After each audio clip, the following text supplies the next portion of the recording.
बिस्मिल्लाहिर्रहमानिर्रहीम। अस्सलाम वालेकुम। इन्फो टीवी में खुश आमदीद। आज 11 मई 2023 बरोज़ जुमेरात सऊदी अरब की शाम तक की अहम तरीन खबरों के साथ मैं हूँ वसीम। अगर आप भी सऊदी अरब की खबरें हासिल करना चाहते हैं, इन्फो टीवी को सब्सक्राइब करके बेल आइकन प्रेस कीजिएगा। आज के न्यूज़ बुलेटिन में नई और अहम अपडेट्स होंगी, वीडियो मुकम्मल देखिएगा।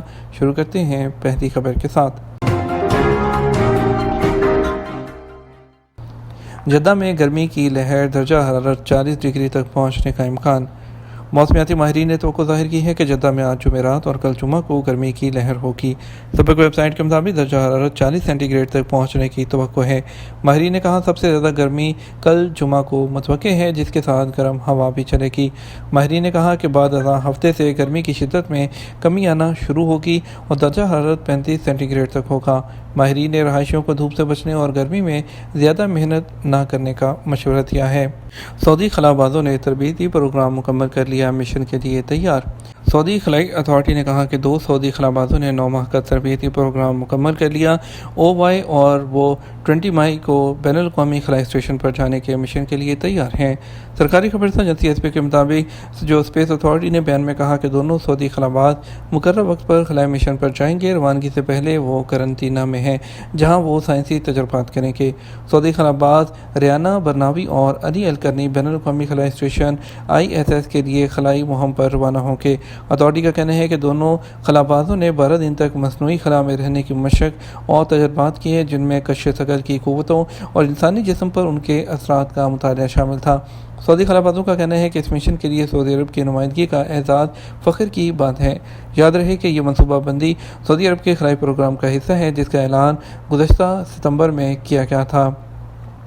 सऊदी अरब का शाम के सफारती मिशन में दोबारा काम शुरू करने का फैसला। सऊदी अरब ने शाम में अपने सफारती मिशन में दोबारा काम शुरू करने का फैसला किया है। ये फैसला अरब लीग की जानिब से शाम की वापसी का खैर मकदम किए जाने के बाद सामने आया है। ख्याल रहे कि अरब लीग ने 12 साल पहले मार्च 2011 में शुरू होने वाले पुरअमन मुज़ाहरों के खिलाफ क्रैकडाउन पर शाम की रुकनीत मुअत्तल कर दी थी। इस सूरत हाल ने ऐसी जंग की शक्ल इख्तियार कर ली थी जिसमें 5 लाख से ज़्यादा लोग मारे गए थे, लाखों बेघर हुए और मुल्क के बुनियादी ढांचे और इंडस्ट्री को नुकसान पहुँचा था। सरकारी खबरसां एजेंसी SP के मुताबिक वज़ारत ख़ारजा ने भी एक बयान जारी किया। बयान में कहा गया कि मुश्तरका अरब इक़दामात खित्ते में सलामती और इस्तेहकाम को मजबूत बनाने और काहिरा में होने वाले अरब वज़ीर ख़ारजा की वज़ारती कौंसिल के इजलास के बाद जारी फैसलों को सामने रखते हुए सऊदी अरब ने शाम में अपने सफारती मिशन में काम दोबारा शुरू करने का फैसला किया है। सऊदी अरब के 8 इलाके जुमेरात से हफ्ते तक गर्द आलू तेज़ हवाओं की ज़द में रहेंगे। सऊदी अरब में मौसमियात के कौमी मरकज़ ने कहा कि जुमेरात 11 मई से हफ्ता तक सऊदी अरब के 8 इलाके गर्द आलूद तेज़ हवाओं की ज़द में रहेंगे।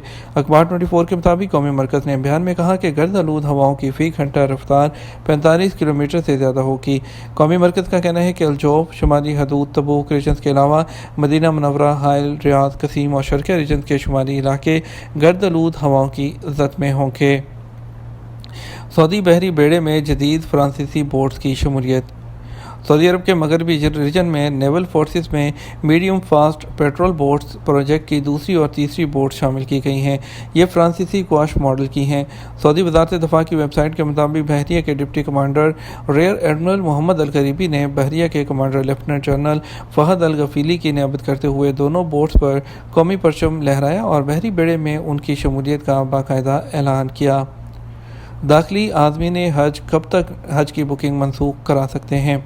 सऊदी वज़ारत हज और उम्रा ने कहा कि डोमेस्टिक आज़मीन वेबसाइट और नुसक एप्लीकेशन के ज़रिए हज की बुकिंग कैंसिल कर सकते हैं। उकाज़ अखबार के मुताबिक वज़ारत हज और उम्रा ने बयान में कहा जिन सऊदी शहरियों और मुकीम गैर मुल्कियों ने इस साल हज के लिए कंपनियों और इदारों में रजिस्ट्रेशन कराई है, वो वज़ारत की वेबसाइट या नुसक एप्लीकेशन के ज़रिए बुकिंग कैंसिल कर सकते हैं। उसके लिए उन्हें अबशर प्लेटफॉर्म पर जाकर हज परमिट मनसूख कराना ज़रूरी नहीं है। याद रहे कि वज़ारत हज और उम्रा इससे पहले ऐलान किया था कि 7 ज़िलहज्जा तक हज की बुकिंग जो है वो कराई जा सकती है। इसके अलावा सऊदी वज़ारत हज और उम्रा ने बैरून मुल्क से उम्रा सर्विस और मस्जिद नबवी शरीफ के ज़ायरीन को सहूलतें फ़राहम करने वाली एजेंसियों के लिए परमिट दरख्वास्तों की मियाद में तोसी कर दी है। वज़ारत हज और उम्रा ने ट्विटर पर बयान में कहा कि उम्रा और ज़ियारत सर्विस परमिट के लिए 20 मई 2023 तक दरख्वास्तें दी जा सकती हैं।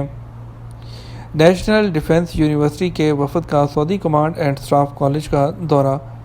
پاکستان کی نیشنل ڈیفنس یونیورسٹی کے ایک وفد نے میجر جنرل محمد عامر نجم کی سربراہی میں سعودی مسلح افواج کے کمانڈ اینڈ اسٹاف کالج کا دورہ کیا۔ سعودی وزارت دفاع نے ٹویٹر پر بیان میں کہا کہ اس موقع پر پاکستانی وفد کو کمانڈ اینڈ اسٹاف کالج کے تعلیمی پروگراموں اور سہولتوں کے بارے میں بریفنگ دی گئی۔ پاکستانی وفد نے کمانڈ اینڈ اسٹاف کالج کے عہدیداروں کے ساتھ مشترکہ تعاون کے طریقوں پر تبادلہ خیال کیا۔ اس موقع پر یادگاری تحائف بھی دیے گئے۔ گھریلو ڈرائیور کا اقامہ 5 سال کے لیے تجدید ہو سکتا ہے یا نہیں؟ سعودی عرب میں مقیم غیر ملکی ملازمین کے لیے لازمی ہے کہ اقامہ قوانین پر عمل کریں۔ قانونی طور پر غیر ملکی کارکنوں کا اپنے کفیل کے علاوہ کسی دوسری جگہ کام کرنا بھی خلاف ورزی ہے۔ اقامہ قوانین کے مطابق غیر ملکی کارکنوں کی فیملی کو جو اقامہ جاری کیا جاتا ہے وہ صرف رہائشی ہوتا ہے۔ ملازمت کے قوانین کے تحت بنیادی طور پر 2 طرح کے کارکن ہوتے ہیں، جس میں انڈیویجول کارکن اور کمرشل۔ انفرادی ملازمین گھریلو ڈرائیور، خدامات، چوکیدار وغیرہ ہوتے ہیں، جن کے اقاموں کا اجرا اور تجدید سعودی محکمہ پاسپورٹ اینڈ امیگریشن کی ذمہ داری ہوتی ہے۔ گھریلو ڈرائیور کے اقامے کی مدت کے حوالے سے ایک شخص نے جوازات سے ٹویٹر پر دریافت کیا کہ سائق خاص کا اقامہ 5 سال کے لیے تجدید کرایا جا سکتا ہے۔ سوال کے جواب میں جوازات کا کہنا تھا کہ گھریلو ڈرائیور کا اقامہ 2 سال تک کے لیے تجدید ہو سکتا ہے۔ یہ اسپانسر کی مرضی پر ڈیپینڈ کرتا ہے کہ وہ اقامہ 1 سال کے لیے کرائے یا 2 سال کے لیے۔ واضح رہے، گھریلو ڈرائیور جسے عربی میں سائق خاص کہتے ہیں، اس کا ورک پرمٹ نہیں ہوتا۔ ورک پرمٹ کا اجرا وزارت افرادی قوت کے ذریعے کیا جاتا ہے۔ گھریلو ڈرائیور جو کفیل ہوتے ہیں، عام سعودی شہری ہوتے ہیں، ان کے زیر کفالت ہوتے ہیں، اس لیے ان کا اقامہ وزارت افرادی قوت سے منسلک نہیں ہوتا، جس کے باعث اسپانسر کو ورک پرمٹ کی فیس ادا نہیں کرنا پڑتی۔ خروج ہوتا کی خلاف ورزی کے حوالے سے ایک شخص نے دریافت کیا کورونا کی پابندیوں کے دوران اقامہ اور خروج ہوتا ایکسپائر ہو گیا تھا۔ اس کے بعد کفیل نے تجدید کرایا، جس کے بعد سعودی عرب آنے کی اجازت ملی۔ اب خروج رہائی پر جا کر دوسرے ویزے پر آنا چاہتا ہوں، کیا خروج ہوتا کی خلاف ورزی ریکارڈ ہوگی؟ سوال کا جواب دیتے ہوئے جوازات کا کہنا تھا کہ خروج ہوتا کی خلاف ورزی اس وقت ہوتی ہے جب کوئی بھی غیر ملکی چھٹی پر جاتا ہے، ایگزٹ انٹری ویزا پر جاتا ہے اور وہ مقررہ مدت کے دوران واپس نہیں آتا، یا خروج ہوتا کی ویزا کی مدت میں اضافہ نہیں کرواتا۔ واپس نہ آنے میں صورت میں کارکن کو خروج والعمیات کی کیٹیگری میں شامل کر دیا جاتا ہے، جس کے بعد ایسے لوگ 3 سال تک کسی بھی نئے ویزے پر سعودی عرب نہیں آ سکتے۔ تاہم اگر وہ پرانے کفیل کے دوسرے ویزے پر پابندی والے عرصے کے دوران سعودی عرب آنا چاہیں تو آ سکتے ہیں۔ جوازات کا قانون کہتے ہیں کہ وہ لوگ جو قانونی طور پر فائنل ایگزٹ یعنی خروج رہائے جاتے ہیں اور کسی قسم کی قانون شکنی نہیں کرتے، کوئی بھی قانون شکنی ان کے ریکارڈ پر نہیں، تو وہ دوسرے ورک ویزے پر سعودی عرب کبھی بھی آ سکتے ہیں۔ ایسے لوگ جو فائنل ایگزٹ ویزے پر سعودی عرب سے جاتے ہیں، اگر چاہیں تو فوری طور پر دوسرے ویزے پر بھی آ سکتے ہیں۔ تاہم اگر ان کے پرانے کفیل کی جانب سے محدود مدت کے لیے دوبارہ نہ آنے کی پابندی عائد کرائی گئی ہو تو اس صورت میں وہ اس کے پابند ہوں گے۔ پہلے جو لوگ جو ابھی ڈیپورٹ ہوتے ہیں، جو یا اس سے پہلے ڈیپورٹ ہوتے تھے، ان پر ایک مخصوص مدت کی پابندی عائد ہوتی تھی، لیکن ابھی جو لوگ ڈیپورٹ ہو کر جاتے ہیں وہ تاحیات سعودی عرب آنے کے لیے نااہل ہوتے ہیں۔ اس سے پہلے بھی جو ڈیپورٹ ہو چکے ہیں، ابھی کا قانون آنے کے بعد وہ لوگ بھی سعودی عرب کے لیے تاحیات بلیک لسٹ ہی ہوں گے۔ یہ تو ہمارا اب تک کا نیوز بلیٹن۔ آپ مزید اور اہم خبروں کے لیے ہمارا رات 12 بجے کا نیوز بلیٹن دیکھ سکتے ہیں۔ اس کے ساتھ ہم آپ سے اجازت چاہیں گے، ویڈیو کو لائک اور شیئر کیجیے گا۔ آپ کے قیمتی وقت کا شکریہ۔ اپنا خیال رکھیے گا۔ السلام علیکم۔